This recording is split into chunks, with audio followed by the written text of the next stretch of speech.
Revelation, வெளிப்படுத்தின விசேஷம் 1:18 வசனத்தை யாராவது எடுத்தவர்கள் வாசிங்க. வெளிப்படுத்தின விசேஷம் 1:18.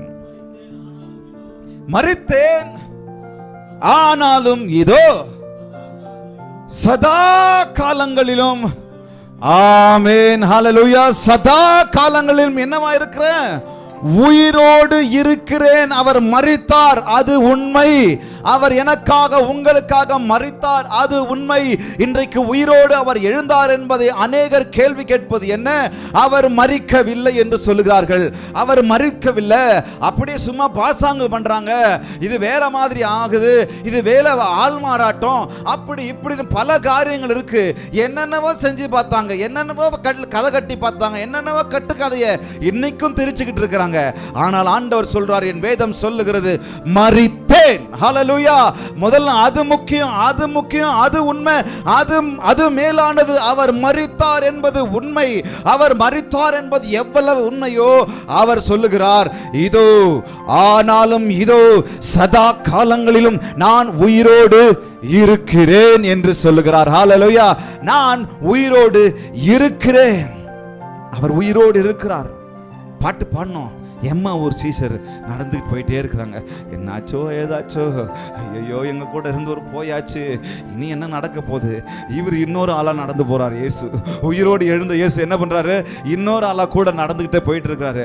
உங்களுக்கு தெரியாத விஷயம், ஒருத்தர் இயேசுன்னு இருந்தாரு, இந்த மாதிரி நடந்துடுச்சு. கூடவே தான் இருக்கிறாரு. இன்னைக்கும் நம்ம கூடவே தான் இருக்கிறார் உயிரோடு எழுந்த இயேசு. ஆனா அவர் இல்லாதது போலவே நம்ம எவ்வளவு தடவை நடந்துக்கிறோம். அவர் இல்லாதது போலவே எவ்வளவு தடவை நம்ம நடந்துக்கிறோம். அதை மறந்துடுறோம். அவர் மரித்ததை எவ்வளவு நம்ம நம்புறோமோ, அவர் உயிரோடு எழுந்தார் என்பதையும் முழுவதுமாய் நானும் நீங்களும் விசுவாசிக்கணும். ஹல்லேலூயா. அவர் உயிரோடு எழுந்தார். இன்றைக்கு முதலாவது காரியம், Jesus is risen for the reason because that shows he has power to do what he has promised. Hallelujah. He has power to do what he has promised. அவர் உயிரோடு எழுந்தார். அது எதை காண்பிக்கிறது? அவர் சொன்னதை நிறைவேற்ற அவர் வல்லமை உள்ளவர். ஹல்லேலூயா. அவர் உயிரோடு எழுந்தார். எதற்காக? அது எதை காட்டுகிறது? தான் சொன்னதை அப்படியே செய்கிறவர் என் இயேசு கிறிஸ்து. ஹல்லேலூயா. மத்தேயு 28:6 வசனம் சொல்லுகிறது, அவர் இங்கே இல்லை, தாம் சொன்னபடி. எல்லாரும் சேர்ந்து சொல்லலாமா? தாம் சொன்னபடி, தான் வாக்குறுதிப்படி, தான் விளம்பினபடி, தான் என்னென்னலாம் வாக்குத்தத்தங்களை கொடுத்திருக்கிறாரோ, என்னென்னலாம் வாக்குத்தத்தத்தை வார்த்தைகளை அவர் சொன்னாரோ, அவர் உயிரோடு இருக்கும் பொழுது அவர் என்னென்னலாம் சொன்னாரோ அதை எல்லாம் அவர் நிறைவேற்ற வல்லவராய் இருக்கிறார். ஹல்லேலூயா. சொன்னதை செய்து முடிப்பவர் அவர். பொய் சொல்ல மனிதன் அல்ல, மனம் மாற மனுபுத்திரன் அல்ல. தாம் சொன்னபடியே அவர் உயிர்த்தெழ வல்லமையுள்ளவராய் இருக்கிறார். ஹல்லேலூயா. பொய் சொல்லி தெரிஞ்சுக்கிட்டு இருக்க இந்த உலகத்தில் இருக்கிற வேற ஆட்கள் மாதிரி இல்லை.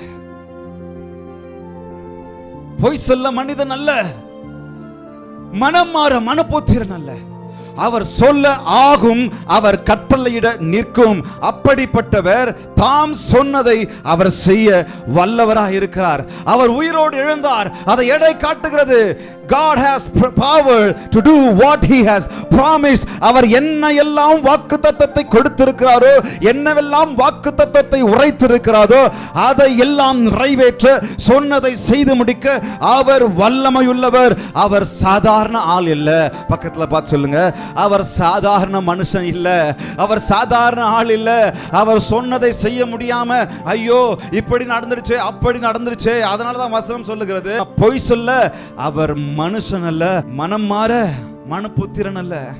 இன்னைக்கு ஒண்ணு நான் சொல்லுவேன், நாளைக்கு நான் ஒண்ணு சொல்லுவேன். ஏன்னா நான் மனுஷன்.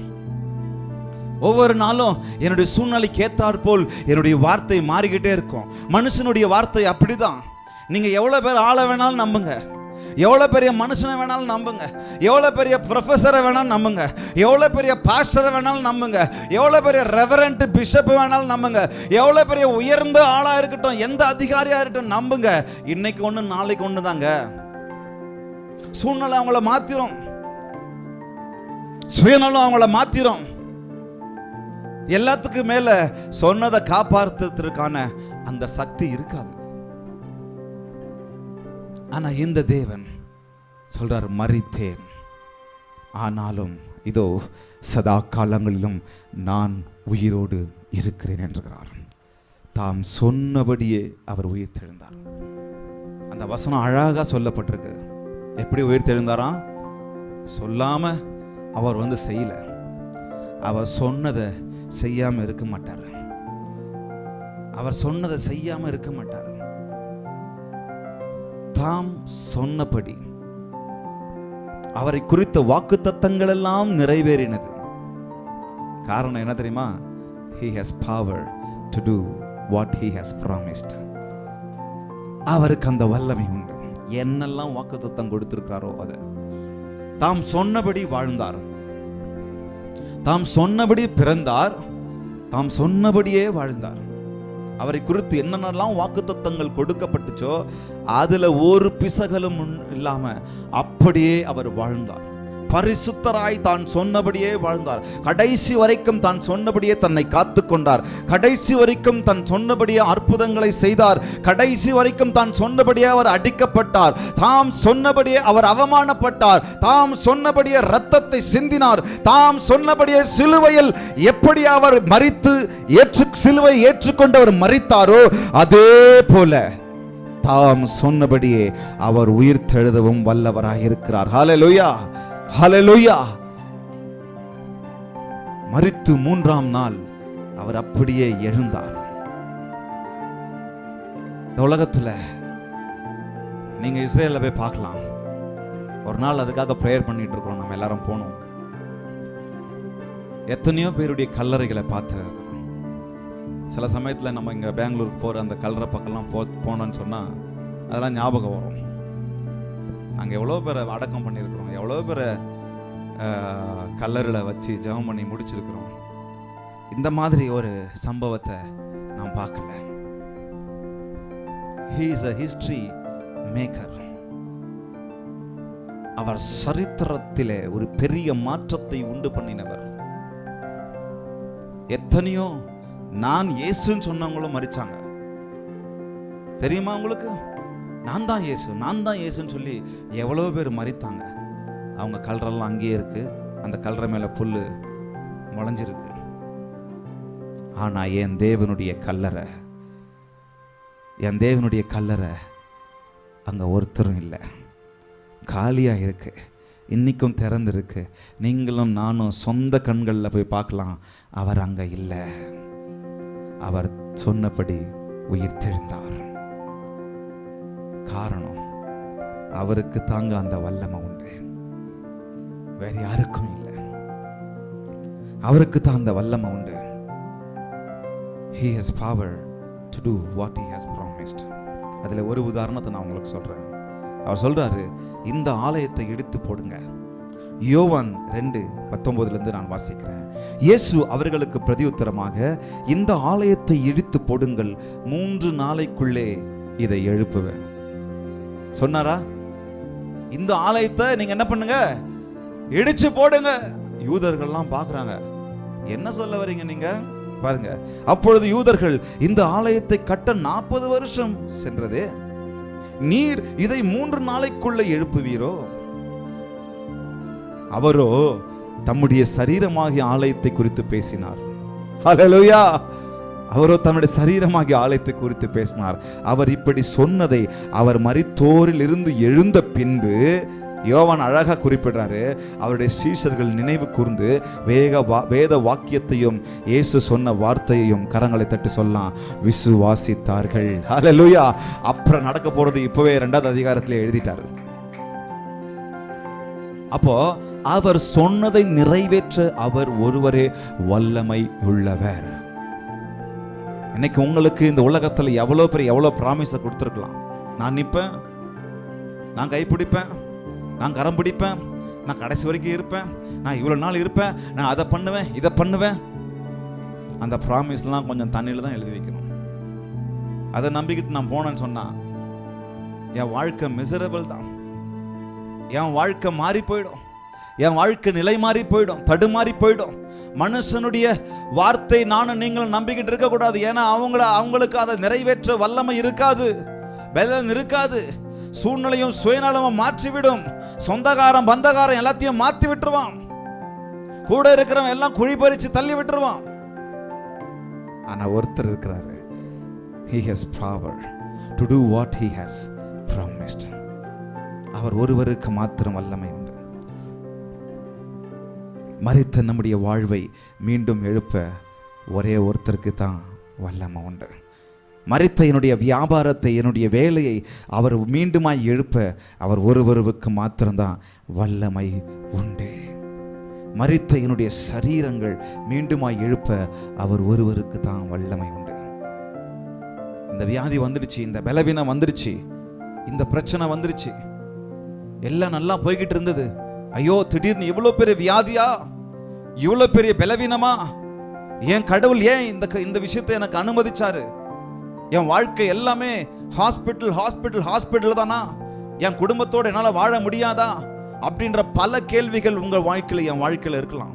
உங்கள் வாழ்க்கையில் என் வாழ்க்கையில் எதையெல்லாம் நான் முடிஞ்சிருச்சு, மரித்து போயிடுச்சு, செத்து போயிடுச்சு, கல்லறையில் வச்சாச்சு, 3 நாள் ஆச்சு, இத்தனை வருஷம் ஆச்சு அப்படின்னு சொல்லி நீங்களும் நானும் சொல்லலாம். அது எந்த விஷயமா இருக்கட்டும், உயிரோடு எழுந்த தேவன் மீண்டுமாய் அதை எழுப்ப வல்லவராய் இருக்கிறார். ஹல்லேலூயா. கரங்களை தட்ட மட்டுமா? உயிரோடு எழுந்த தேவன் மீண்டுமாய் எழுப்ப அவர் வல்லவராய் இருக்கிறார். ஹல்லேலூயா, ஹல்லேலூயா. அவர் சொன்னதை நிறைவேற்ற அவர் ஒருவரே. சொல்லமா, ரீசன் ஃபார் த ரீசன். இதுதாங்க முக்கியமான ரீசன். வாக்குத்தத்தங்கள் எல்லாம் அவர் சொன்னதெல்லாம் அப்படியே நிறைவேறிடுச்சு. பழைய ஏற்பாட்டு காலத்தில் கிட்டத்தட்ட 300 வாக்குத்தத்தங்களுக்கு மேலே இருக்கு. அது எல்லாத்தையும் இந்த ஒரு மனுஷன் நிறைவேற்றிட்டாரு. ஒன்னையும் விடலை. ஒவ்வொன்றும் நடக்கும்போது நீங்க காஸ்பல் புக்கில் வாசிக்கலாம், வேத வாக்கியங்கள் நிறைவேறும்படி இப்படி ஆனது, வேத வாக்கியங்கள் நிறைவேறும்படி அவர் இப்படி சொன்னார், வேத வாக்கியங்கள் நிறைவேறும்படி இவர்கள் அதை செய்தார்கள். எப்படிங்க? அவர்கிட்ட தான் அவர் எந்த விஷயத்துக்கும் அவர் சொன்னதை நிறைவேற்ற அவரிடம் மாத்திரம்தான் வல்லமை உண்டு. அவர் தாம் உயிரோடு எழவில்லை என்றால் நாம் அவரை ஆராதிப்பதில் அர்த்தமில்லை. இன்னைக்கு நானும் நீங்களும் அவரை விடுதலையோடு ஆராதிக்கிறோம். சொன்னதை செய்யாம இருந்திருந்தா அப்படி செய்ய முடியுமா என்னால, உங்களால? அவர் தாம் உயிரோடு எழவில்லை என்றால் நாம் அவரை விசுவாசிப்பதில் என்ன அர்த்தம்? அவர் தாம் உயிரோடு எழவில்லை என்றால் நாம் அவருக்காக காத்திருப்பதில் என்ன அர்த்தம் இருக்கு? அவர் உயிரோடு எழுந்ததுதான் எனக்கும் உங்களுக்கும் ஒரு பெரிய நம்பிக்கை, எனக்கு உங்களுக்கு ஒரு பெரிய விசுவாசம். அழிந்து கொண்டிருக்கும் இந்த உலகத்துக்கு மாபெரும் நம்பிக்கை. அவர் உயிரோடு எழுந்தார். பக்கத்துல பார்த்து சொல்லுங்க, என் கூட இருக்கிறதுக்காகவே அவர் எழுந்தாருங்க. ஹல்லேலூயா. என்னை எழுப்புவதற்காகவே அவர் எழுந்தாருங்க. என்னோடு கூட நடப்பதற்காகவே அவர் எழுந்தாருங்க. இந்த உலகம் எதை நோக்கி போய்கிட்டு இருக்கும்? பிறகு he has power what to do. hallelujah. what he has promised. அவருக்கு வல்லமை இருக்கு, அவருக்கு சக்தி இருக்கு, அவருக்கு பலன் இருக்கு. அவர் ஒருவரே வல்லமை உள்ள தேவனாய் இருக்கிறார். அவர் உயிரோடு எழுந்தார், என்ன உயிரோடு எழுப்ப. அவர் உயிரோடு எழுந்தார், என்னோடு இருக்க. அவர் உயிரோடு எழுந்தார், எனக்காய் மீண்டுமாய் வருவதற்கு. ஏன் எனக்காக அவருக்கு நான் அந்த நம்பிக்கையில தான் காத்துக்கிட்டு இருக்கிறேன். அவர் பேசாத கல்லோ மரமோ அல்ல, அவர் இன்றைக்கும் பேசுகிற தேவனாய் இருக்கிறார். காரணம், அவர் உயிரோடு இருக்கிறதுனால. இன்னைக்கு அநேக ஆத்துமாக்கள் நாசமாக வாழ்ந்து கொண்டிருக்கிறாங்க. எதனால? அவர் உயிரோடு இருக்கிறதுனால. இந்த உலகம் ஒரு பக்கம் நாசமா அழிஞ்சுக்கிட்டு இருக்கு. இந்த உலகம் ஒரு பக்கம் வேற விக்கிரக காரியங்கள்ல அழிஞ்சுக்கிட்டு இருக்கு. இந்த உலகம் ஒரு பக்கம் மூட நம்பிக்கையில் அழிஞ்சுக்கிட்டு இருக்கு. ஆனா எனக்கும் உங்களுக்கும் அவர் ஒருவரே நம்பிக்கையானவர். காரணம், உயிரோடு எழுந்த தேவன் எனக்குள்ளாக இன்றைக்கும் உயிரோடு இருக்கிறார். ஹல்லேலூயா, ஹல்லேலூயா. உங்க வாழ்க்கையில நீங்க அதை பெருசா விசுவாசிங்க, பெருசா நம்புங்க. கல்ற காலியா இருக்கு, பணம் இருந்தா போய் பார்த்துட்டு வாங்க. பணம் இருந்துச்சுன்னா போய் பார்த்துட்டு வாங்க, அவர் நடந்த இடத்த பார்த்துட்டு வாங்க, அவர் இருந்த இடத்த பார்த்துட்டு வாங்க, அவர் அழகாக கடத்தின இடத்த பார்த்துட்டு வாங்க. பேதுருவும் மற்ற சீஷரும் ஓடுறாங்க. பேதுரும் மற்ற சீஷரும் ஓடும்போது எல்லாரும் ஒன்னா ஓடுறாங்க, எல்லாரும் ஒன்னா கூடி ஓடினாங்கன்னு வசனம் சொல்லுது. ஆனா பேதுருவை விட மற்ற சீஷர்கள் குடுகுடுன்னு ஓடினாங்களாம். யாரை பார்க்கறதுக்கு? கல்லறையில் இயேசு இல்லை அப்படின்னு சொல்லி நியூஸ் வந்துடுச்சு. மேரி வந்து சொல்லிட்டாங்க, அவர் அங்கே இல்லை, எங்கே எடுத்துட்டு போயிட்டாங்க, என்ன நடந்துச்சோ தெரியல. அப்போ பேதுருவும் அவங்க சீஷர்களும் எழுந்து ஓடி வரும்போது பேதுரு ஓடுறதை விட கூட இருந்த சீஷர்கள்லாம் ஓடுறாங்க. யோவான் தான் குறிப்பிட்டாரு, யோவானும் சேர்ந்து ஓடுறாரு. அங்க போய் வெளியே இருந்து எட்டி பார்க்குறாங்க. நீங்க பைபிள் வாசிங்க, உங்களுக்கு தெரியும். வெளியே இருந்து எட்டி பார்க்குறாங்க. அப்ப அவர் மேல போத்தி இருந்த அந்த சீலை அங்க இருந்தது. வெளியே இருந்து பார்க்குறாங்க எல்லாரும். ஆனா லேட்டா வந்தார்ல நம்ம பேதுரு, அவர் லேட்டஸ்டா வந்து வெளியே நிக்கல, கல்லறைக்குள்ள போயிடுறாரு. உள்ள போய் அங்க என்னென்னலாம் இருக்குதுன்றத அப்படியே கண் கூட பார்க்கிறாரு. அத யோவான் எழுதுறாரு. கண் கூட பார்க்கிறாரு. முகத்துக்கு சுத்தி இருந்த அந்த சீலை, அந்த துணி, அந்த கிளாத்து, உடம்புல சுத்தி இருந்த அந்த கிளாத்து அப்படி சும்மா அப்படி போட்டு பொழியாம். அங்க கூட பாருங்க எவ்வளவு அழகா ஒழுக்கமுள்ள ஒரு அழகான தேவன் பாருங்க, அழகா மடிச்சு வச்சிருந்துதான் கல்லறையில கூட. கரங்களை தட்ட மாட்டோமா? நீங்க வாசிச்சு பாருங்க, அவ்வளோ ஆச்சரியமா இருக்கும். அந்த துணியும் அவர் உயிரோடு எழுந்து ஏதோ எழுந்தண்டா போனண்டான்னு போகல, இருந்த எல்லா துணியும் அவர் மடிச்சு வச்சாருன்னு நினைக்கிறேன். ஆனா அப்படிதான் இருக்கு, எல்லாம் ஒரு பக்கம் மடித்து வைக்கப்பட்டிருக்கு. முகத்துல சுத்தி இருந்த சீலைகள், அவர் உடம்ப சுத்தி இருந்த சீலைகள் எல்லாம் அழகா எடுத்து மடிச்சு வச்சு உயிரோடு எழுந்த தேவன் அழகா போயிருக்கிறாரு. எவ்வளவு பேர் கூடுன்னு ஓடி வர்றன்றது முக்கியம் இல்லை. இன்னைக்கு இயேசுவை தேடி இயேசுவை பார்க்க ஓடி வரோம் எல்லாம் கூடுன்னு. ஆனா இயேசுவை ருசி பார்க்கறது கொஞ்சம் பேர் தான். உண்மையா போய் சாட்சியா இருப்பது கொஞ்சம் பேர் தான். சொல்றாங்க பேதுருக்கு வயசாயிடுச்சு. வேத பண்டிதர்கள் அப்படி சொல்றாங்க, பேதுருக்கு கொஞ்சம் ஒருவேளை வயசாயிருக்கலாம், அதனால மற்ற சீசர்கள்லாம் கொஞ்சம் வயசு கம்மியா இருக்கலாம், ஓடி வந்தாங்க. நான் சொல்றேன் எப்படியா இருக்கட்டும், வயசாயிருக்குதோ வயசா இல்லையோ, ஆனா வந்தவன் உள்ள போலியே, மேல மாத்திரம் பார்த்தாப்புல. ஆனா நம்ம ஆளு பேதுரு எல்லாமே டீட்டெயிலா உள்ள போயிடுவாங்க. அல்லேலூயா. உள்ள கல்லறைக்குள்ள போய் என்னென்ன இருக்குது அப்படின்றதெல்லாம் பார்க்கிறாரு. பாருங்க, ஏன் அதை பார்க்க சொல்றேன்? ஏன்னா அவர் அங்க இல்லை, இங்க இருக்கிறாரு. அங்க இல்லைன்றதை நீங்க புரிஞ்சுக்கிட்டாதான் இங்க உங்களுக்குள்ள இருக்க அவர் விரும்புறாருன்றதை புரிஞ்சுக்க முடியும். ஹல்லேலூயா. அவர் இங்க இருக்கிறார், உங்களுக்குள்ள இருக்கிறார். மரித்த உங்க வாழ்வை, என் வாழ்வை அவர் மீண்டுமாய் புதுப்பிக்க வல்லவராய் இருக்கிறார்.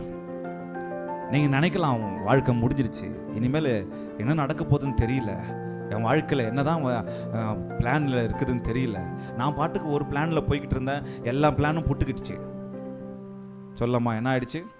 நம்ம பாஷையில் பேசுவோம், என்னவா எல்லாமே போயிடுச்சு, எல்லாமே புட்டுக்கிடுச்சு. நான் அதை நம்பினேன், நான் இதை நம்பினேன், அதை பார்த்தேன், நான் இதை பார்த்தேன், என் படிப்பை பார்த்தேன், என் வேலையை பார்த்தேன், அந்த பொண்ணை பார்த்தேன், அந்த பையனை பார்த்தேன், இந்த மனுஷனை பார்த்தேன், அந்த லீடரை பார்த்தேன், அந்த பாஸ்டரை பார்த்தேன், அந்த ஊழியக்காரனை பார்த்தேன், அந்த விசுவாசியும் பார்த்தேன். நடுவில் புட்டுக்கலாம், சொல்ல முடியாது. ஆனா அவர் என் கூட உங்க கூட இருக்கிறார். Hallelujah. He has power to do what he has promised. உங்க வாழ்க்கையில் நிறைய விஷயங்களை அவர் சொல்ல விரும்புறாரு, நிறைய பிளான்ஸ் அவர் வச்சிருக்கிறாரு. அவர் எழுந்ததுக்கு ஒரு காரணம் இருக்குதுங்க. சும்மா அவர் எழுந்து சும்மா போல, வேத வாக்கியங்கள் எல்லாம் நிறைவேறினது உண்மைதான். உங்களுக்கும் எனக்கும் சமாதானத்தை அவர் உண்டு பண்ணிட்டார், அதை முழுவதுமாய் நிறைவாக்கினார். அங்க சீஷர்கள் எல்லாம் நின்றுட்டு இருக்கிறாங்க, நடுவுல வந்து ஒரு வார்த்தையை சொல்றாரு, உங்களுக்கு சமாதானம். யூதர்களுக்கெல்லாம் பயந்து கதவை சாத்திக்கிட்டு நின்றுட்டு இருக்கிறாங்க எல்லாரும். ஏன்னா ஏற்கனவே பயந்து இருக்கிறாங்க, இவங்க இயேசு ஆள் தான் போல இருக்கு அப்படின்னு சொல்லி வந்து எதனா பண்ணிடுவாங்கன்னு சொல்லி எல்லாமே கதவு சாத்திட்டு இருக்காரு. ஆனா நம்ம ஆள் அப்படியே உள்ள வந்து, இயேசு உள்ள வந்து உங்களுக்கு சமாதானம். பக்கத்துல பார்த்து சொல்லுங்க, உங்களுக்கும் சமாதானங்க. சொல்லமா, உங்களுக்கு ஷாலோம். ஹல்லேலூயா. உங்களுக்கு ஷாலோம், உங்களுக்கு ஷாலோம். எனக்கும் ஷாலோம் தான், உங்களுக்கும் ஷாலோம் தான். சமாதானத்தை அவர் நிறைவாய் தந்துட்டு போயிட்டாரு. ஸோ அதனால எதை குறிச்சும் யாரை குறிச்சும் யார் மேலேயும் நம்பிக்கை வைக்காதீங்க. எதை மேலேயும் நம்பிக்கை வைக்காது. எந்த பொருள் மேலும், எந்த மனுஷன் மேலேயும், எந்த நபர் மேலேயும், எந்த ஸ்தாபனத்தின் மேலேயும், எது மேலேயும் நம்பிக்கை வைக்காதீங்க. நம்பிக்கை வைக்க வேணாம். ஏன் அப்பாவா இருக்கட்டும், அம்மாவா இருக்கட்டும், புருஷனா இருக்கட்டும், மனைவியா இருக்கட்டும், கணவனா இருக்கட்டும், பிள்ளையா இருக்கட்டும், யாரா இருக்கட்டும், யார் மேலேயும் என் கண்கள் மேல நம்பிக்கை, என் கண்கள் போகக்கூடாது. அவங்க மேல என் நம்பிக்கை, என் விசுவாசம் போகக்கூடாது. ஒருத்தர் உயிரோடு எழுந்தார் பாருங்க, அவர் மேல மாத்திரம் நம்பிக்கை வச்சிருங்க போதும். அவர் மேல மாத்திரம் விசுவாசம் வச்சிருங்க. காரணம், அவர் ஒருவருக்கு மாத்திரம்தான் தான் சொன்னதை 100% முடிக்க வல்லமை உள்ளவராயிருக்கிறார். He has power to do what he has promised.